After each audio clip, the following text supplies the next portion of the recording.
New York City is the largest city in the world by population with over 8 million people. But as far as land area goes, it isn't even in the top 20. Those 8 million people live in an area of a little over 300 square miles. That leaves for around 26,700 people living in the area of about 1 square mile. 26,700 people with their own jobs, families, homes, habits, celebrations, and voices. Living with all those people can be very loud, so much so that it might actually damage the hearing of the people who are living there. Joseph Dooley, president of Dooley Associates, an investment bank, saw this as a very serious problem. As a solution, he decided to write a letter to the mayor and put it in the local newspaper so that he can push people of his town for a solution. In the city that never sleeps, there are a lot of people who are becoming deaf from the constant racket of our restless metropolis. One need only walk the streets of Midtown to experience the deafening noise of honking taxis, screaming fire engines, commercial trucks equipped with eardrum-shattering horns, and cell phone users shouting into their headsets, and my ears as I pass. So to hear that Mayor Bloomberg is proposing to revamp the city's noise code is a step in the right direction, but his proposals don't do enough.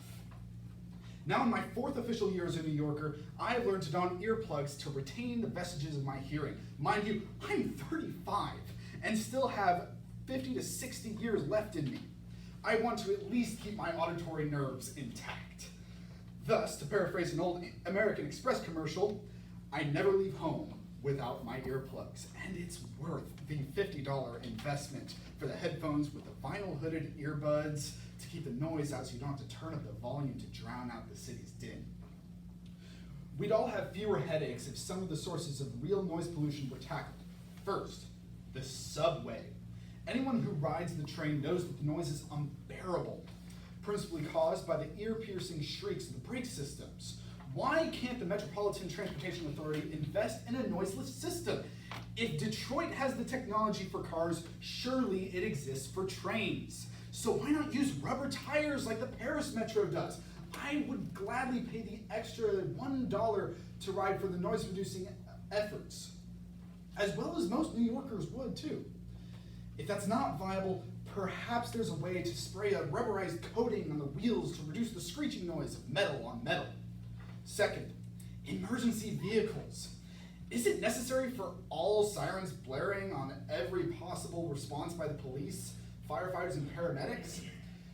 City drivers with windows up and music playing probably can't hear the sirens until the emergency vehicle is right behind them.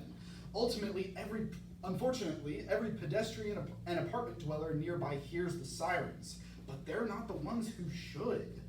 Flashing lights seem to be effective in most cases. Perhaps rules could be revised for determining when and how to use sirens.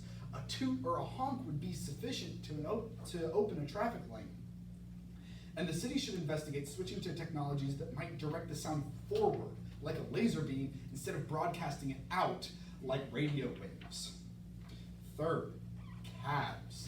The Taxi and Limousine Commission should enforce rules against needless honking. Traffic jam doesn't budge, even with the loudest horns honking.